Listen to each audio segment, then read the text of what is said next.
Assalamualaikum warahmatullahi wabarakatuh. Waalaikumsalam warahmatullahi wabarakatuh. Halo ibu-ibu sekalian, bagaimana kabarnya? Alhamdulillah baik. Oh, itu apa? Hatinya senang sekarang atau lagi pusing mikirin orasi? Cicilan oh ya Allah. Tapi anaknya aman tak Bu? Atau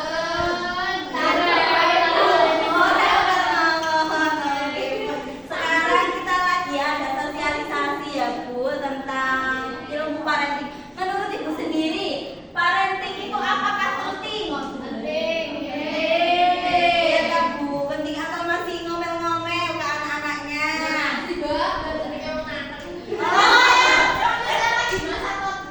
Oh gitu ya.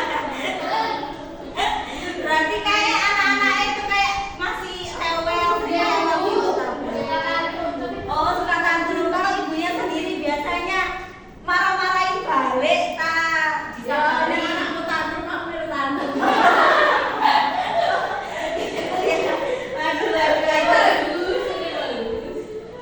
Nah, gini Bu, kenapa penting? Karena akibat dari pola asuh itu sendiri itu ya, menurut data SJS di tahun 2018 yang telah disesuaikan dengan estimasi kelengkapan survei 55%, angka kematian bunuh diri di Indonesia itu 1,12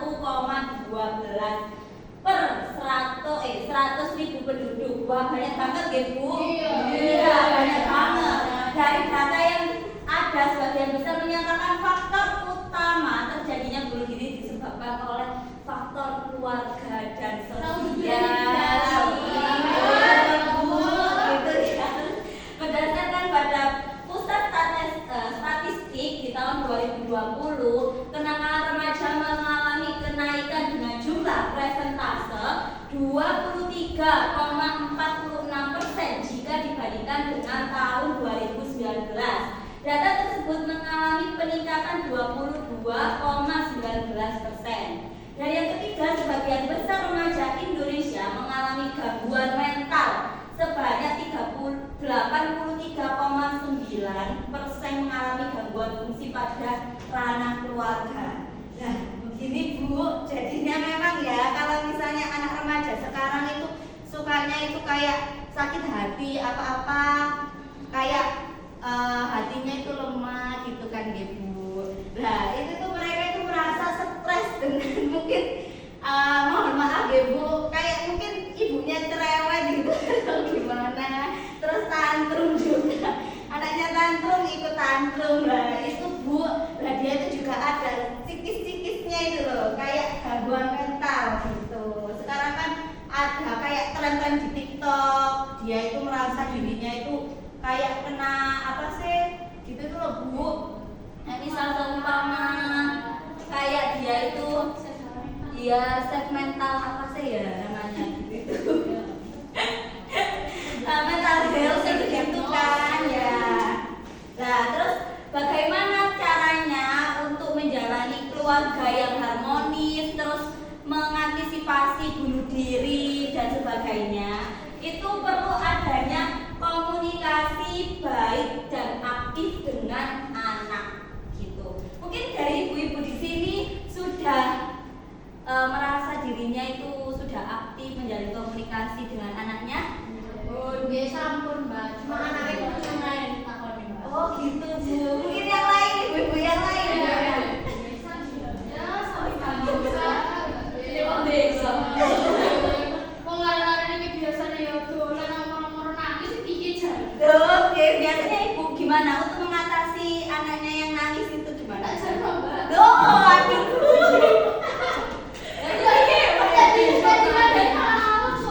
Oh gitu, nggih. Oh, disiram banyak. Aduh Bu, gitu itu. Perlu dihindari ya Bu. Lah, kita sharing-sharing aja. Saya di sini tidak mau menggurui karena memang saya belum punya anak ya, kan belum punya anak. Jadi mungkin ibu-ibu lebih berpengalaman, tapi di sini kita itu sharing-sharing aja nih Bu. Jadi kalau misalnya ada anak yang tantrum gitu, Kita kalau sebagai ibu kita itu harus memberikan space gitu. Tahu space aku kayak apa ya? Ya kayak kebebasan, bukan kebebasan dalam untuk mengekspresikan dirinya. Kan misal dia itu lagi tantrum nangis, ya udah kita itu sebagai ibu itu nggak apa-apa, luapkan isi hatinya gitu. Kita itu sebagai ibu itu harus bisa lebih sabar gitu ya, lebih sabar, lebih legowo anaknya gitu. Jadi misal anak yang tantrum itu tadi ya, jangan ikut tantrum. Wes anak ini kok kayak gini lah, dia itu pasti nanti itu dia itu kayak merasa ya Allah ibuku ayo kayak gini, gak orang sih mendukung aku dari lingkunganku lah. Dia itu nanti mengalami kayak bunuh diri dan sebagainya. Kenapa? Iya nanti bunuh diri.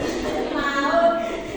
Ada loh bu kasusnya anak SMP dia yang bunuh diri. Oh iya, kan gak ada yang tahu. Jadi kita harus bisa lebih.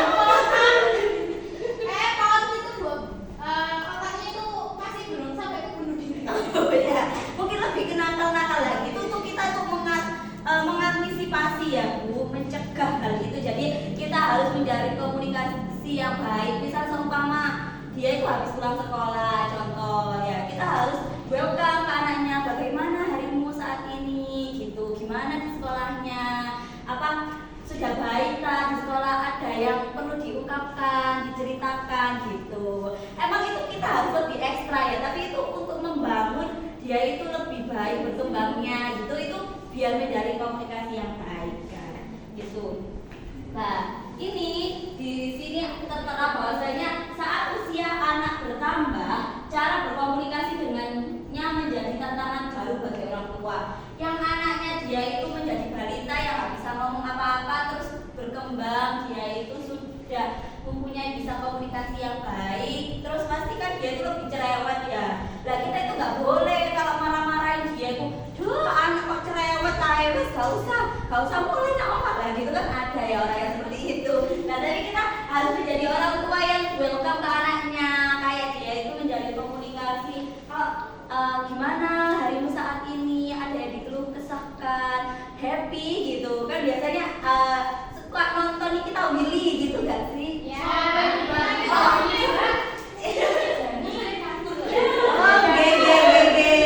itu bisa kita bisa.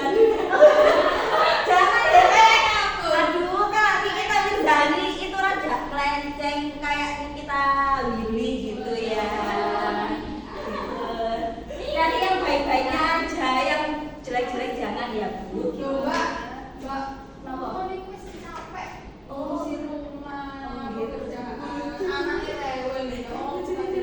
Memang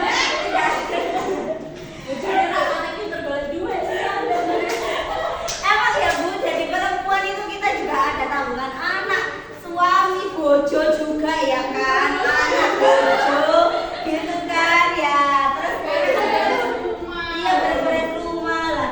Tapi kita memang harus menjadi seorang ibu yang mempunyai hati yang luas gitu. Parenting iya. Iso niku luwes anakku, tak perlu di lama anakku lho, Mbak. Biasanya ibu-ibu itu mesti kalau taper bersatu itu diungkit-ungkit terus. Iya, Mbak. Aduh, jadi bu, mending kehilangan Tupperware daripada kehilangan kepercayaan anak gitu. Jadi kita harus membangun anak itu dari kecil, selagi dia itu masih mempunyai kepercayaan yang lebih, kita bangun itu bu.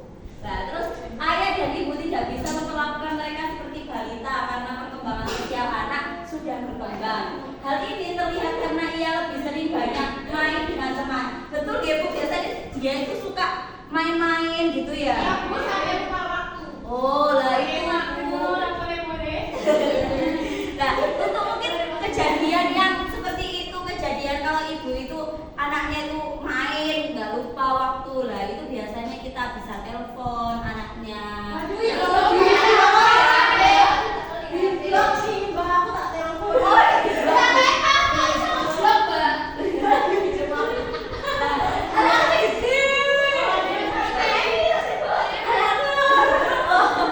yang besar, ada yang kecil. Nah itu bu, ketika kita, nah itu salah satu anak yang dia itu nggak percaya sama ibunya, merasa ibunya itu sebagai risih gitu loh, kayak risih ke orang tuanya. Tapi itu rekor telepon mbak. Iya.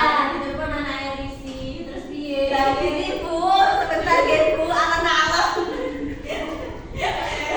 Kalau misalnya biar tidak risih, kita itu juga harus membangun itu tadi, kembali ke kepercayaan. Kalau misalnya anak itu tadi kita komunikasinya baik, anak itu merasa dia itu membutuhkan seorang ibu, dia itu pasti kayak gak risih, kayak merasa oh ya aku diperhatikan sama orang tuaku gitu. Jadinya memang kita harus menjalin komunikasi yang baik, bukan malah itu titik-titik diuring-uring gitu. Mohon maaf ya Bu, di sini nih bukan maksudnya seperti itu, tapi itu biar kayak lebih ada perasaan gitu loh. Anak itu harus disayang, dibuai. Iya betul banget Bu, gitu ikatan batinnya. Terus meski begitu orang tua tetap harus mengawasi anak dari jauh. Salah satunya dengan menjaga hubungan yang baik bersama anak. Nah, begitu ya Bu, harus menjaga hubungan yang baik. Tidak hanya ibu, peran ayah juga penting untuk perkembangan anak. Komunikasi dengan anak adalah sederhana yang besar terhadap perkembangan anak itu sendiri. Jadi bukan hanya seorang ibu saja yang perlu untuk mengawasi anak gitu, mengembangkan potensi anak, bukan hanya ibu, tapi peran ayah itu juga sangat berpengaruh buat perkembangan anak. Jadi contoh misal dia itu merasa diperhatikan oleh ayahnya, pasti dia itu nggak mencari perhatian ke orang lain. Kayak misal contoh, oh ya aku di keluarga udah merasa sudah merasa nyaman, diperhatikan. Nah itu tuh nanti di perkembangan orang kayak dia itu pasti kok ya wis ngapain aku butuh orang lain, keluargaku aja sudah mencukupi hal itu gitu. Jadi dan itu tuh juga ada penelitiannya Bu. Jadi itu peran seorang ayah dan ibu dalam keluarga itu sangat berpengaruh untuk perkembangan anak. Jadi dia itu nggak bakal kayak mencari perhatian ke orang lain, kayak seumpama oh ya aku butuh sekarang kan musimnya pacaran ya Bu. Nah itu untuk mengatasi hal itu tuh ibu itu bisa lebih perhatian ke anaknya, kayak lebih kayak teman, menjadi teman chatnya gitu, ataupun dia kayak teman teleponnya gitu. Ya simpel boleh lah itu, tapi nanti itu nanti ayahnya juga berpengaruh. Kayak misalnya seumpama ayahnya itu perhatian, kasih perhatian lebih, pasti dia itu kayak oh iya peran seorang ayah di dalam diriku sudah terpenuhi oleh ayahku gitu. Itu kita jadi nanti bisa disampaikan ke suaminya ya Bu, agar bisa menjalin komunikasi yang baik gitu ya. Atau bojonya di sini kayak gimana Bu perasaannya, atau ikut serta dalam mengasuh anak atau tidak?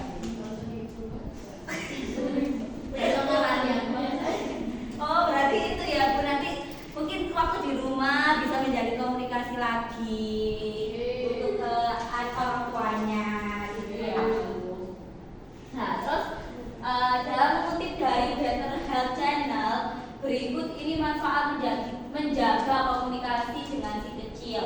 Yang pertama, mengembangkan kepercayaan diri anak. Yang kedua, membuat anak merasa lebih berharga. Yang ketiga, mempererat hubungan orang tua dan anak. Lalu yang keempat, membantu anak membangun hubungan dengan orang lain. Nah, jadi Bu, mungkin dari ibu-ibu ada keluh kesah yang membuat kayak oh ya anakku iki loh kayak gini gitu. Mungkin Bu ada yang mau di-sharing Mbak? Gimana? Kan ibu apa wi jenenge ibu bapak pokoknya membantu anak membangun hubungan dengan orang lain. Aku anak kalau mbak nang piye bisa. Oh ya, emang ya kan ada karakter setiap anak itu berbeda-beda. Ada yang dia itu aktif gitu ya Bu. Ada yang dia itu wis muneng ae karepe dhewe, wis HP-an ae lah gitu. Itu mungkin dari faktor yang pertama kita itu bisa membuat dia itu merasa nyaman. Istilahnya itu ditanyain keadaannya itu lagi apa, walaupun jawabannya itu singkat-singkat ya, udah makan, udah selesai belajar, udah lah itu tuh kayak hal-hal sepele, tapi tuh ketika orang tua sudah membangun komunikasi, dia itu kan merasa oh iya ibuku perhatian sama aku gitu. Jadinya nanti kalau misalnya kita menjadi seorang ibu-ibu Bu kan sudah menjadi orang tua ya, tapi kita itu punya kesibukan masing-masing. Tapi jangan lupa kalau kita mempunyai kewajiban untuk mengasuh dan mengembangkan seorang anak gitu. Jadi misal dia itu habis pulang kalau misal umpama kita kerja ya, ibunya kan kerja, terus dia itu anak itu di rumah, lah kita itu gak apa-apa tanya nanti waktu malamnya dia itu dipok-pok gitu loh Bu, kayak misalnya itu dia dipok-pok, lah itu kayak ada dipok-pok untuk apa, kita itu sharing-sharing kayak mau diskusi cerita-cerita hari ini, contoh seumpama ya nanti apa tadi itu sekolahmu gimana, ada yang membuat itu gak enak gitu, terus gurumu gimana, ada yang udah diselesaikan. Nah itu nanti waktu malam kan kita itu kalau sekarang itu dipop gitu ya Bu. Nah itu bisa membuat anak itu merasa nyaman gitu. Jadi anak yang pendiam, yang dia itu awalnya itu menutupi semua keluh kesahnya dari orang tua, nanti waktu kita udah deep talk setiap malam gitu, nanti itu dia itu kan merasa oh iya ibuku loh perhatian sama aku gitu. Contoh ya Bu, Kak, dulu itu saya tuh kayak merasakan dulu saya tuh mondok ya 6 tahun. Ini kita sharing aja gitu Bu. Nah, saya menjadi seorang anak gitu, ibunya sudah menjadi ibu kan. Nah, itu ya waktu saya di pondok itu Bu, saya tuh nggak pernah kayak diperhatikan, soalnya kan emang teleponnya itu 1 minggu sekali, kadang ya juga nggak telepon, terus pokoknya itu terus bener-bener itu dari jauh selama 6 tahun gitu. Disambung itu 1 bulan sekali, 2 bulan sekali. Nah itu kayak merasa saya itu kayak, ya aku saya waktu itu kok gak sayang sampai aku lah gitu. Itu nanti itu mungkin perasaannya anak itu nanti akan seperti itulah Bu. Tapi ketika orang tua ya, mama saya, ketika papa saya sudah nggak ada, mama saya itu menjalin komunikasi secara eksklusif kepada saya. Kayak contoh kayak dia itu lebih sharing-sharing ke saya gitu. Terus tanya-tanya, dulunya itu yang cuek, mama saya itu cuek, tapi itu semenjak kejadian yang memang membuat kayak oh iya kita itu harus menjadi keluarga yang memang harus punya kolaborasi satu sama lain. Nah itu berawal yang saya dulu itu pendiam di rumah, tapi ketika orang tua sudah menjalin komunikasi ke saya itu langsung oh iya rek mamaku tuh kayak gini lah, itu bisa buat sharing-sharing gitu. Jadi kalau misalnya nanti kayak anak yang pendiam, awalnya dia itu pendiam, itu pasti dia itu nanti akan merasa dia itu oh iya perlu ini kita itu sharing ke orang tua gitu. Jadi yang anak pendiam kalau misalnya orang tua sudah masuk ke dalam kehidupannya, pasti dia itu juga akan itu apa sih kayak cerita-cerita gitu loh, gak bakal dia itu diem aja, waktu ditanyain diem itu gak mungkin gitu ya. Terus ini tips menjalani komunikasi yang baik pada anak. Yang pertama, mendengarkan anak. Nah, kalau anak cerita itu Bu, aja tambah bolok, Bu, aja diuring-uring gitu ya Bu. Kayak kita coba ya, kayak jangan ikut tantrum, jangan ikut kayak misalnya, oh iya, misal dia itu cerita Bu, nilaiku lo elek, ya apa sih arek kok kayak begini. Nah itu jangan Bu, itu kayak kita itu oh iya, kamu mungkin nggak bisa di sini di akademik, oh ya mungkin akademikmu itu jelek, tapi pasti dia itu punya bakat terpendam. Nah itu harus diperhatikan oleh kita semua gitu ya Bu.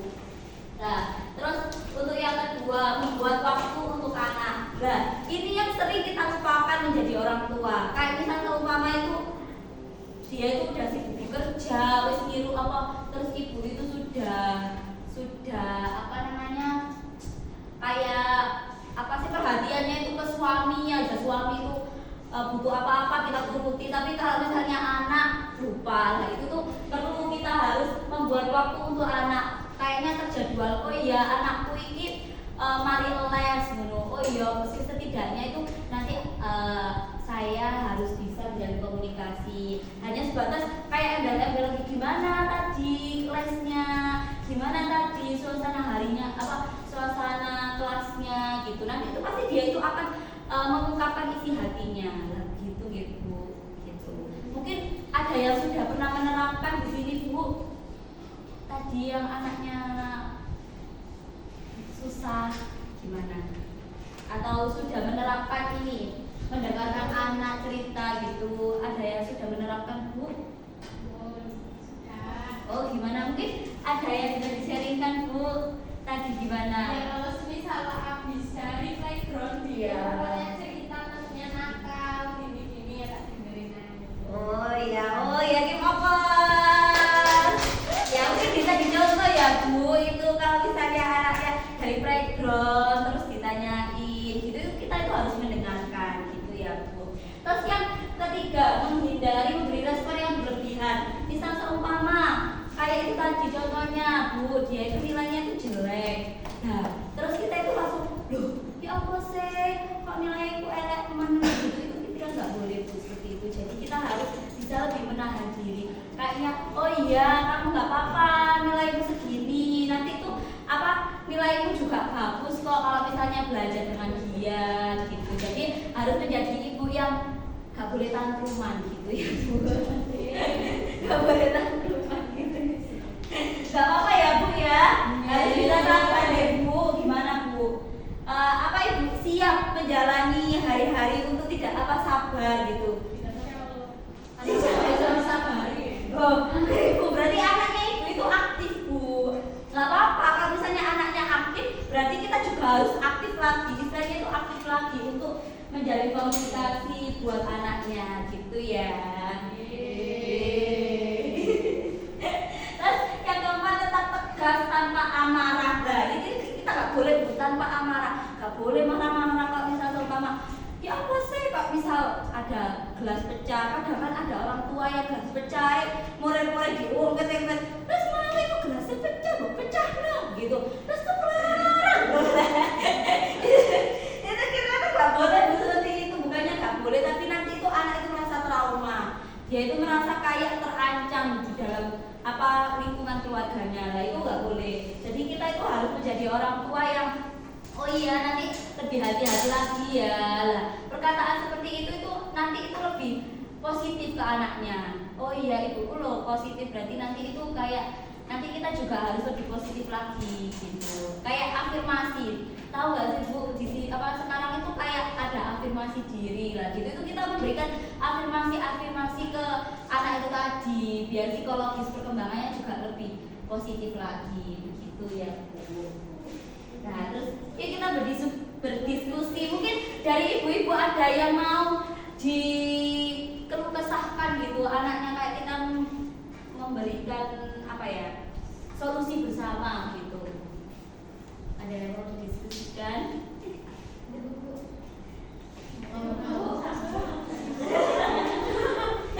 Nah anak tantrum di tempat umum itu ya apa Pak?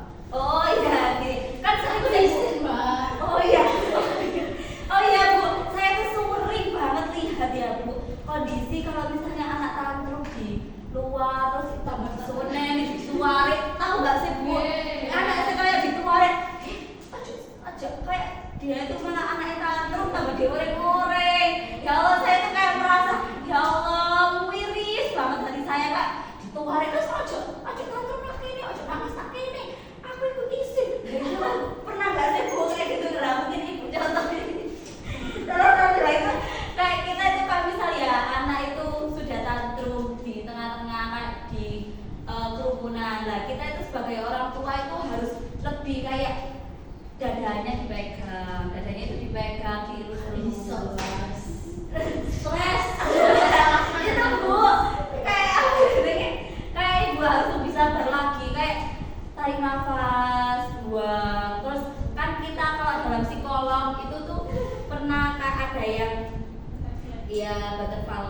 butterfly hug. Nah itu kita berikan stimulus ke anaknya, gak apa-apa apa yang dirasakan gitu. Kita harus lebih menikmati proses perasaan yang dia lakukan, walaupun nanti pelan-pelan itu Kak, misalnya dia itu kayak lagi nggak sabar. Tahu pernah cipung nggak sih? Cipung sekarang kan dia itu suka teratur ya, tapi kan sama suster ini itu ayo harus lebih sabar. Nah itu tuh bisa diberikan ke anak itu, nanti dia itu akan merasakan oh iya harus sabar gitu. Dadanya dipegang terus dikasih pelukan, pasti dia itu nggak tantrum lagi, bukan malah digeret terus tak jombo terus dia itu ya apa saya tambah disini lagi. Itu tuh nanti itu membuat rasa traumatik ke anaknya, kayak dia itu merasa tidak ada kepercayaan sama orang tua lah. Itu nanti dia itu akan koyok ibu kok harus gak percaya lah, nanti itu dia akan kayak waktu dewasa akan caper mencari perhatian ke orang lain karena tidak ada rasa kepercayaan gitu. Nah mungkin kita bisa lebih, walaupun kita itu masih dulunya ya Bu, dulunya ibu akan seperti itu, nggak apa-apa Bu, yang dulu biarlah berlalu, yang sekarang harus lebih sabar lagi, diluaskan, kayak jiwa-jiwa psikolognya juga harus muncul gitu ya Bu. Nggak apa-apa Bu, walaupun lulusan SMA harus gini tuh, ilmu parentingnya juga harus main karena itu madrasah pertama itu adalah seorang ibu, betul? Mungkin ada yang lagi didiskusikan atau sudah dicukupkan Bu, sudah jelas? Sampai nggih Bu, sampai jelas nggih. Alhamdulillah, semoga nanti kedepannya lebih sabar lagi ibunya. Terus mempunyai mungkin di anak pertama, di anak kedua itu gagal, tidak ada yang gagal Bu. Tapi kita harus lebih belajar lagi. Di anak ketiga berarti jiwanya harus lebih semangat lagi. Gimana? Iya, gawe mana Bu? Gak apa-apa Bu. Iya, uji tambah terus sampai anak ke-10 boleh Bu. Anak ke-10 boleh, nanti semoga rezekinya lancar, semuanya ibunya lebih sabar lagi. Terus itu ya, tingkatannya itu harus lebih apa ya Bu? Lebih semangat gitu intinya seperti itu Ibu. Saya cukupkan, terima kasih atas partisipasinya. Wassalamualaikum warahmatullahi wabarakatuh.